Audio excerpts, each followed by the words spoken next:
Welcome back to Mr Gard's Maths class. This lesson is going to be looking at tree diagrams.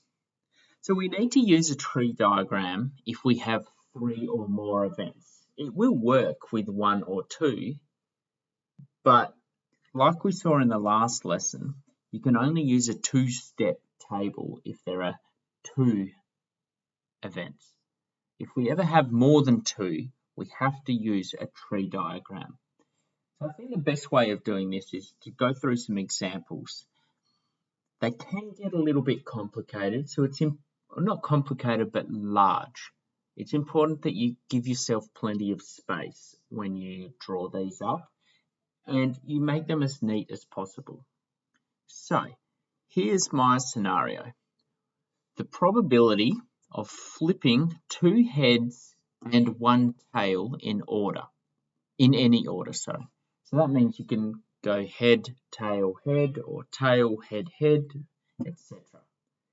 Now, that starts getting a little bit complicated. We could probably imagine in our heads what are the odds of flipping 2 heads or 2 tails, like we did before. But once you start getting to 3 different coin flips, it starts getting complicated. So here's how we do it. If we start at this point, this is before we've flipped anything. So after coin 1, there are 2 directions we can go in. We can either flip a head or a tail after 1 flip. After I've flipped a head, I could get either a head or a tail. So that's after coin 2. Same deal down here. Could get a head or a tail. And then by the time I've flipped a 3rd coin, head, tail, head, tail, and so on. You might start seeing that you can imagine if it was more than just heads and tails, if you're using die, it could get very complicated. So this is coin 3. Now, what we then write are our outcomes in a column over on the right. So, following the path, starting here, we get a head, head, head. So, we can record that as H, H, H. Then we go head, head, tail, head, tail, head. I should probably put that here, head, tail, head. I'll go in and fill in the rest of them. Now that they're all filled in, you can see the 8 different outcomes from flipping a coin 3 times.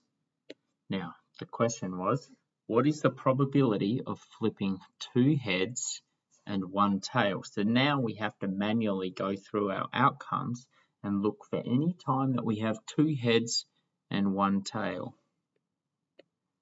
So here's one, here's one, and here's one.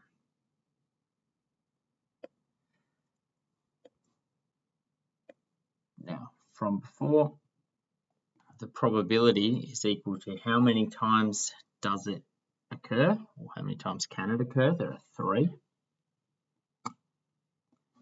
Divided by the total number of outcomes. And so there are 8 outcomes, or 8 possible outcomes. The probability is therefore 3/8, or 0.375. That is the probability of flipping 2 heads and 1 tail. Now it's worth noting, you have to read these questions really, really carefully, because sometimes it might say the probability of flipping 2 heads and then 1 tail. If that was the case, there's only one scenario, this one here, that would fit that, and then it would be 1/8. It's really important that you read the question carefully and that you understand exactly what the question is asking. I'll give you one final example now. So we've got the word maths. The question might be, we're going to pick, if each letter represented, so was on a card, and we're going to pick one letter, and then we're going to pick another letter. They can't be repeated. So we're going to do that twice. So we might say, okay, let's draw a tree diagram of how this could work. So we're going to start at our starting point, and there are 5 different options. So we could get an M, an A, T, an H, and an S. They are our 5 options. So if we pull out an M, there are only 4 options that we could now get. An A, a T, an H, and an S. And then if we pulled out an A first, we can only get an M, T, H, S.